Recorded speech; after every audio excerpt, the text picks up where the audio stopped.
Hello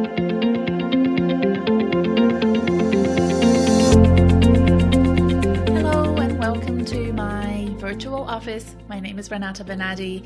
I am the host of the Job Hunting Podcast, and I also run live career coaching sessions every week. If you're listening to this, you're about to listen to one of these live coaching sessions, so welcome. If you're keen to participate live, you can join me on my Facebook page. That's where I run them every Thursday, 12 p.m. Australian Eastern Standard Time.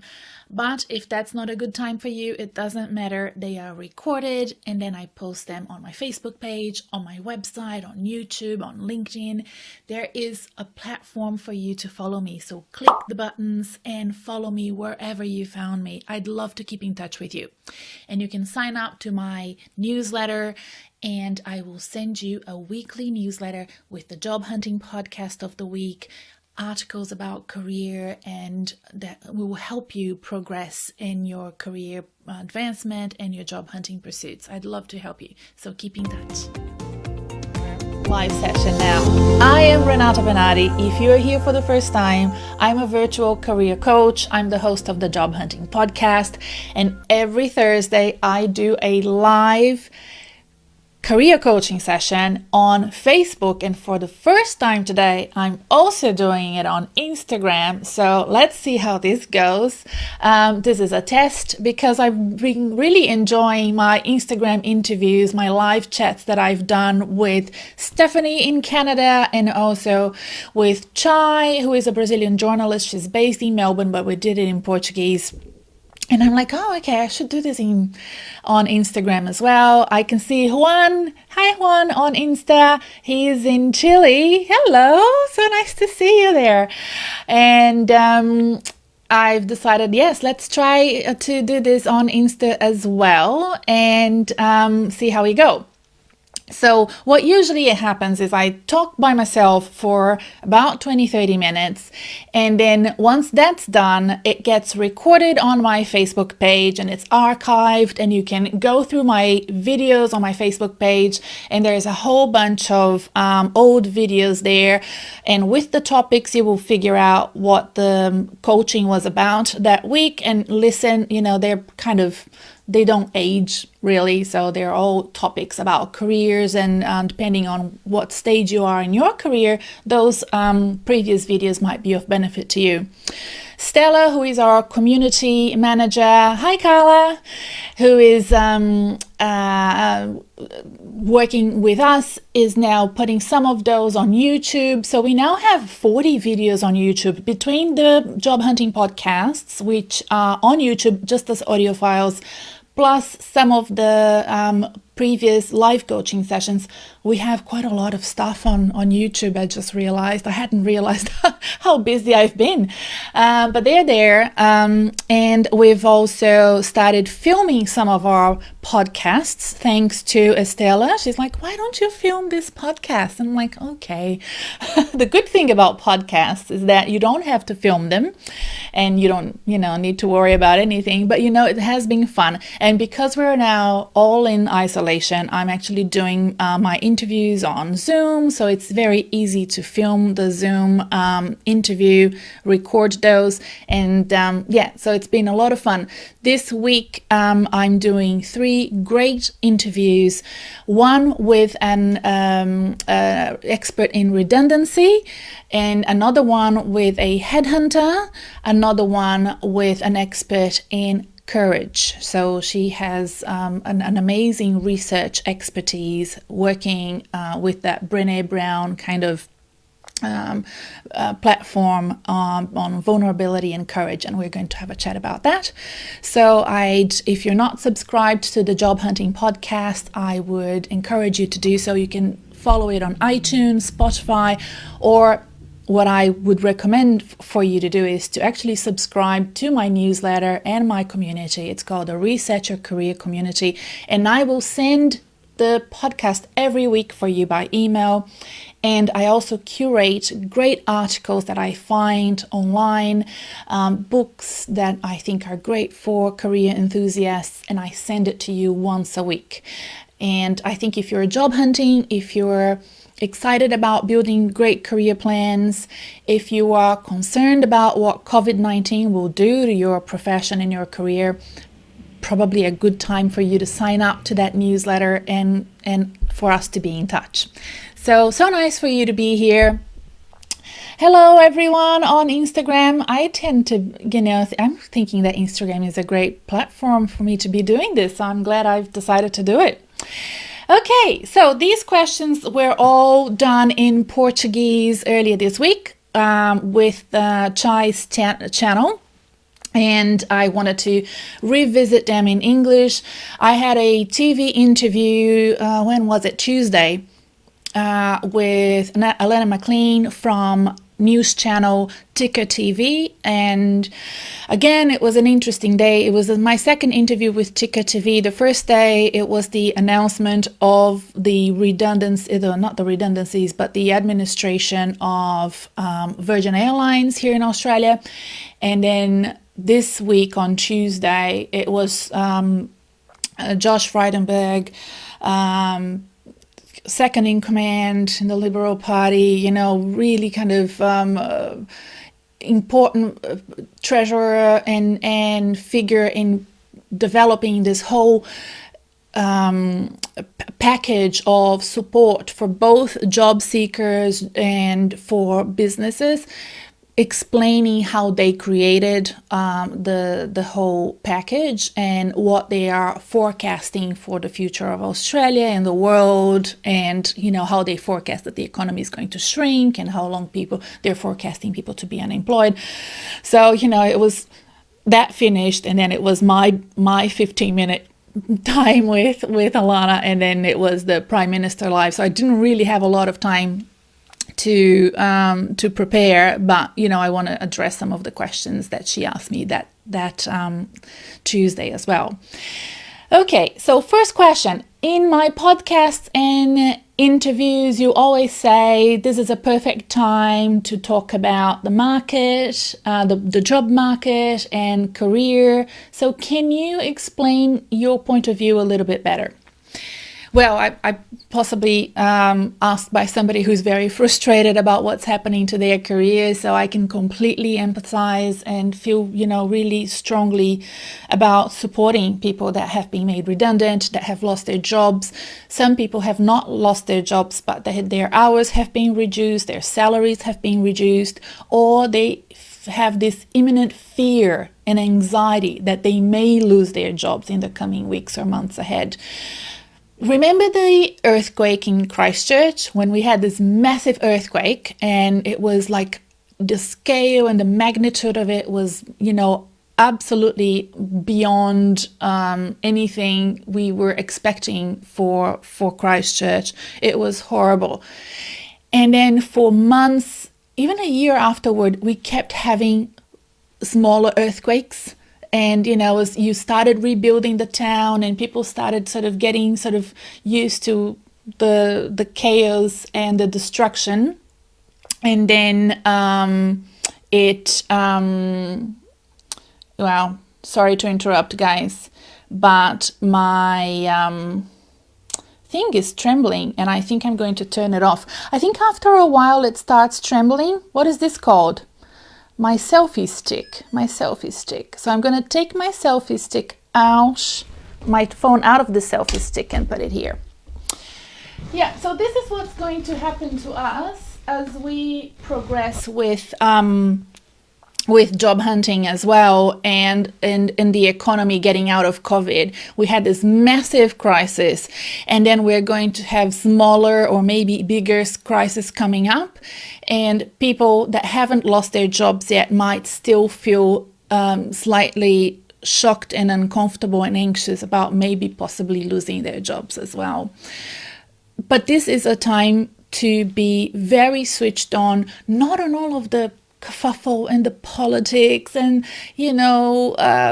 the statistics and all of that, that sort of grab your attention type of news is exhausting, and I agree with people that just spend a few minutes each day just keeping yourself up to date on that and then moving on to something else. Just go on, do your exercise, do your job. If you're job hunting, start job hunting. But I think it's really important for my clients. Now, my clients, who are they? They are white collar workers, they office workers, they are mid-managers all the way to senior executives. They need to know what's happening in their sectors, in their profession, and how the sectors and professions will change due to what's happening with COVID-19, or not change at all. Okay, but that thought leadership that's now being created, that foresight thinking, new papers, new reports that are created for your sector and your profession, you have to be reading them and you have to know what's going on. Those targeted organizations that you want to work for now or in the future, you need to monitor them and see how they are performing, and understand who the winners and losers are going to be in your sector. If you are from a sector that has completely disappeared and you are job hunting and looking for work, you need to identify sectors where your skills and experiences are more easily transferable. Transferring skills is not always easy, but when and how can you more easily transfer your skills and start monitoring and learning about that sector? The more you read and the more you understand, you will see that your narrative and the way that you speak about your work will start changing. You will start adopting different words, what we call jargon. You will start developing a better understanding of a sector that is new to you, but you will also feel way more confident about explaining to a recruiter or a future employer, hiring manager, how your skills are transferable to that sector. Until you start analyzing that sector, you don't know. But once you start doing the research, you will know.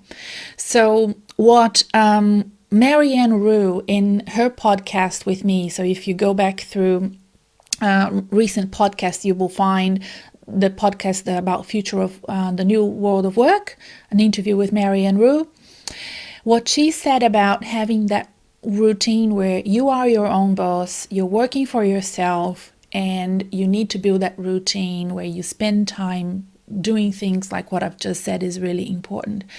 So this is really the time. And another very important thing for you to do is to rethink your career.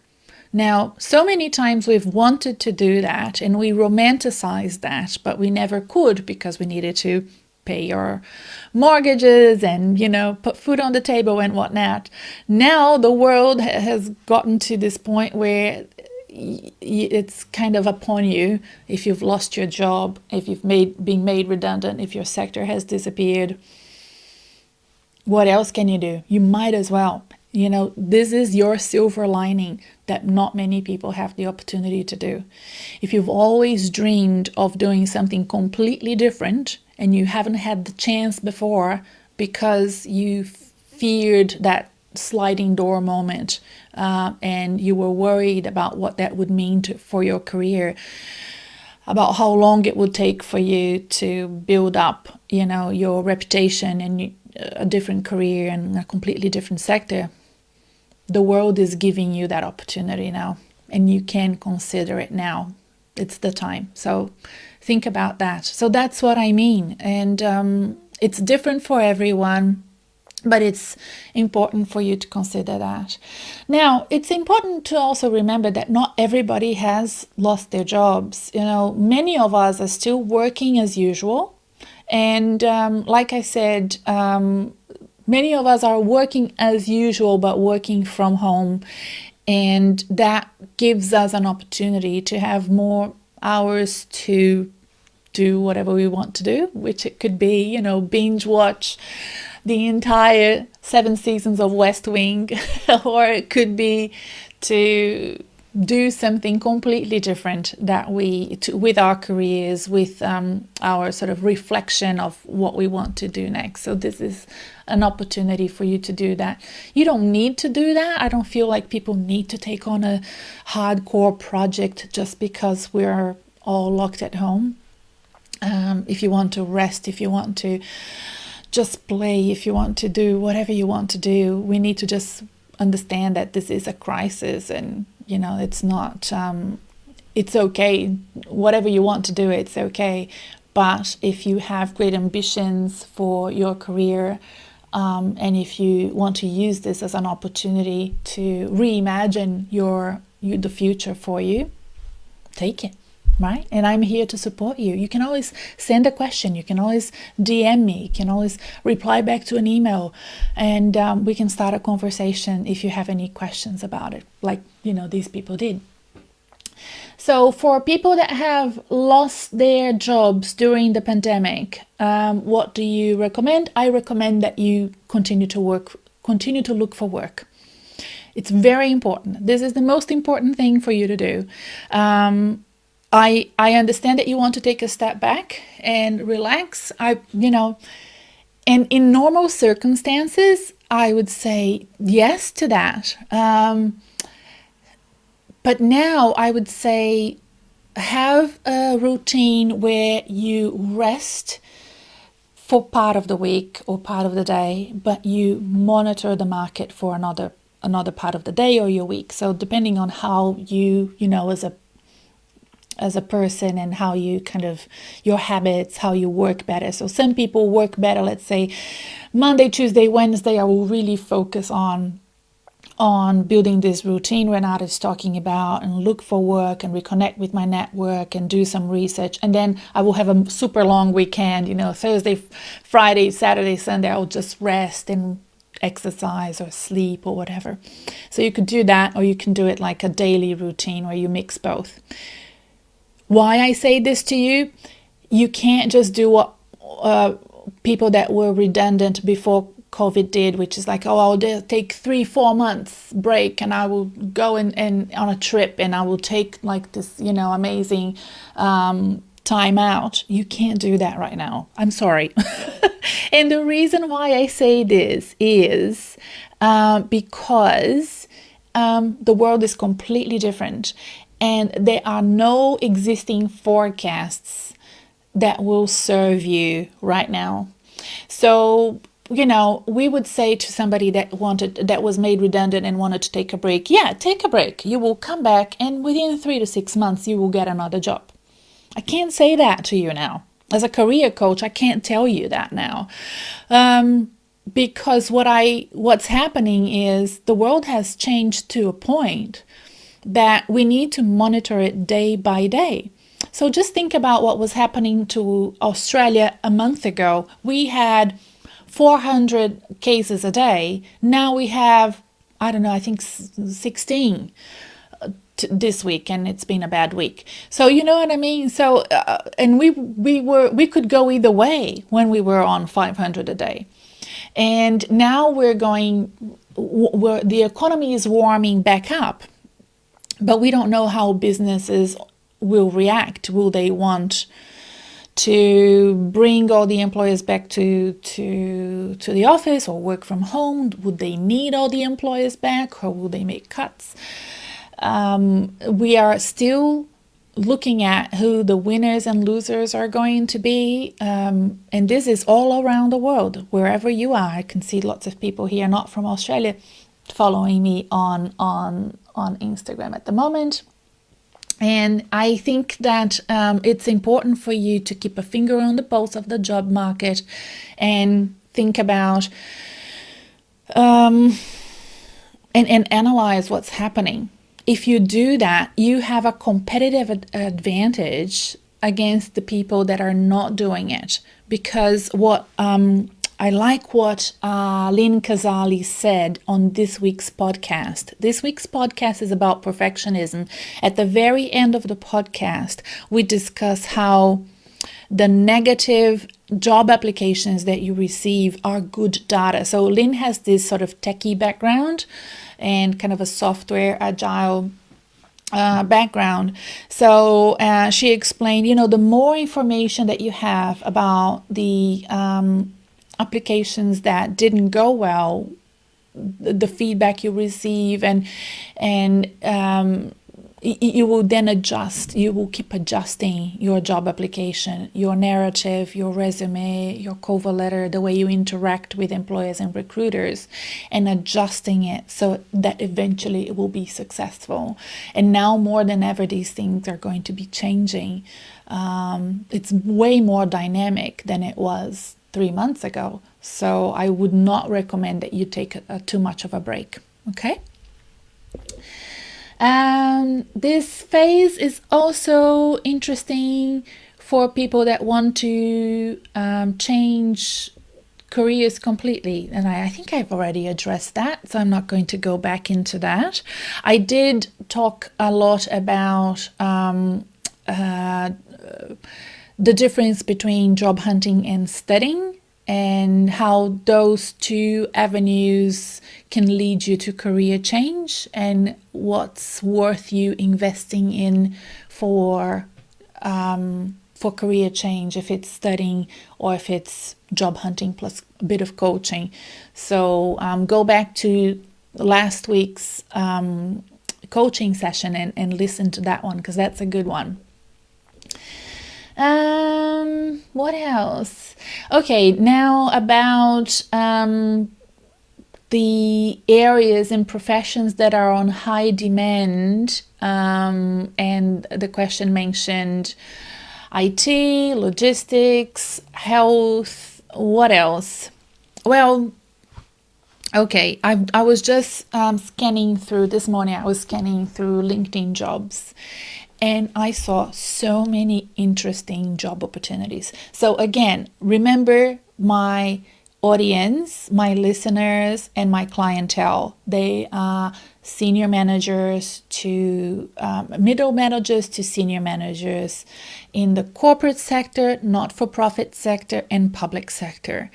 So we are talking here about people who are possibly in the youngest would be in their late 20s. Most of my clients are, I would say 50% of my clients are over 40, and 50% of my clients will be in their mid 30s, right? So they have some experience under their belts. They are in finance, they are in logistics, they are in general management, they're leaders, they have a finance background or an HR background.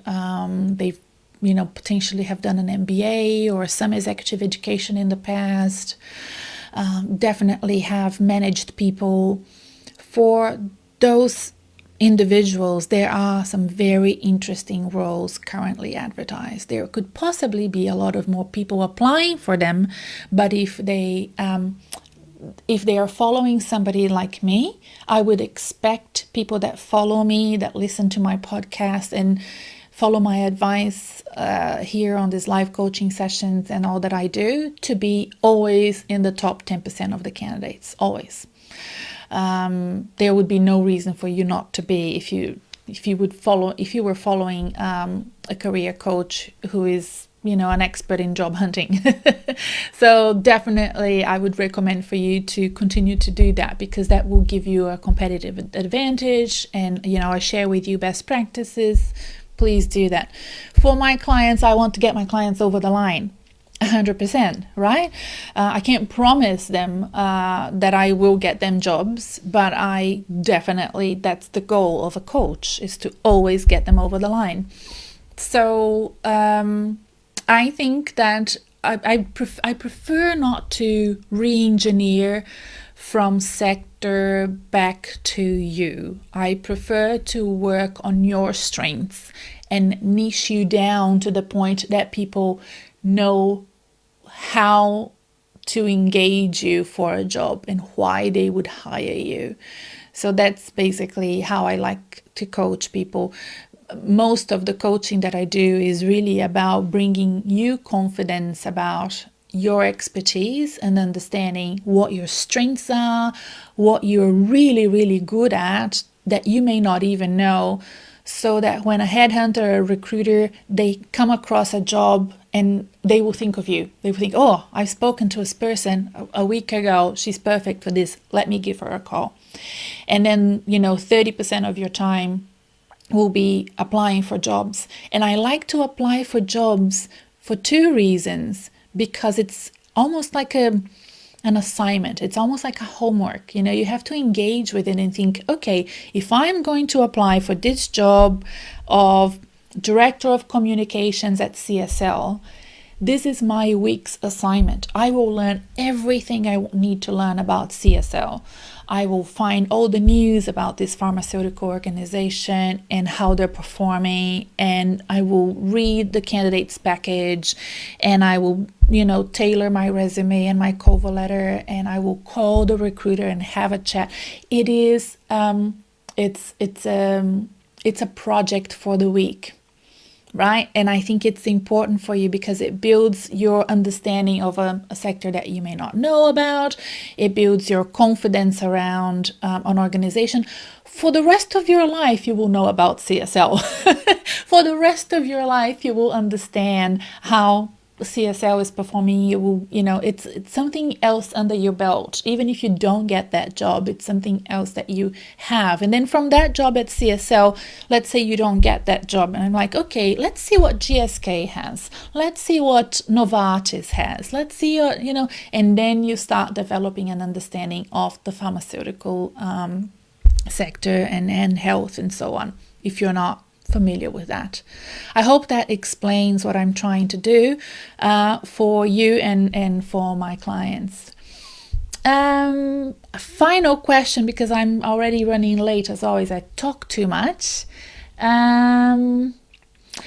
Selection process have changed completely online. Is this good or bad? It's not good or bad. It just is, and you just have to get used to it. So, if you've been following me, you know that I do compare career coaching a lot with just sports coaching. And if you're not watching The Last Dance, you should. It's a lot about the players, but it's a lot about the team surrounding the players and the love that especially Michael Jordan has for his coaches. The one that's showing now and the one that was showing a few episodes ago is lovely. So this, what I like to explain to people is this: you are a superstar. You are a great professional for sure, but this is not a game that you're playing by your rules. This is a game that you're playing by other people's rules, and you need to learn those rules and play the game by those rules. And every time you don't play the game by those rules, it's a fault. And you get discounted. And some people get discounted. There's this problem, there's that problem, and you might then not be shortlisted or not be interviewed or not get the job. And that's what it is all about. It's trying to make play the game by the rules to the point that it gets you over the line, that it gets you to the other side. So video interviewing is now the new rule of the job hunting game, and you just need to nail it. So if you're not familiar or not comfortable on camera, you just need to find a way to build yourself up, build your experience. If you go back to my archives on Facebook and you watch my first videos, you will see how terrible they are. and just build up your confidence in front of a camera. Film yourself. And this is the important thing that people need to know, because they may not have had this experience before. Video interviewing is not an interview via Zoom, an interview via Skype. Video interviewing is an interview that's done in a platform where you are sent this platform link. There is no one there, just you, and you are asked questions, and then a screen comes up and they film you answering the question, and then you're asked another question and the screen comes up and you're filmed again. So it can be quite intimidating if you're doing it for the first time. And I would strongly encourage you to film yourself answering sort of standard interview questions, because that would be the best way to mimic that sort of interview style. And if you think that you're too senior for that, let me tell you that very corporate organizations and professional services firms, from Morgan Stanley to BCG and everything in between, they are using this at all levels. Okay, so think about that and start practicing. Okay, I will love you and leave you. If you don't know, I now jump into the job hunting podcast private group on Facebook. It's the only group that I have on my Facebook page. So if you don't know where it is, find it there, and I will just have a more private chat. It's not going to be on Instagram. It's a chat that I save just for members of that group. So if you're not a member yet, you can sign up and become a member. And I share some sort of market intelligence, a few things that I find out from talking to people in the industry, and just give members of that group a little bit more juicy stuff and a bit more of a competitive advantage, because I assume that people in that group will help each other and that they are actively job hunting. So I post a lot of important posts in there just for them. All right, guys, nice to see you. I see a lot of people waving to me on Instagram. I'm just gonna quickly scroll through to see if there are questions. No questions, just lovely waves. Nice to see everyone. Bye, everyone. I will do a better setup for Insta next week for sure. Bye. I hope you enjoyed the content this week. Remember, there is more content out there. Just find me and listen to the Job Hunting Podcast as well. I have one episode every week, and there has been quite a lot of great content and great interviews in the past few weeks. So I hope that you enjoy that as well. Don't forget to subscribe to my newsletter and to follow me wherever you found this video. I'd love to keep in touch with you. Ciao for now.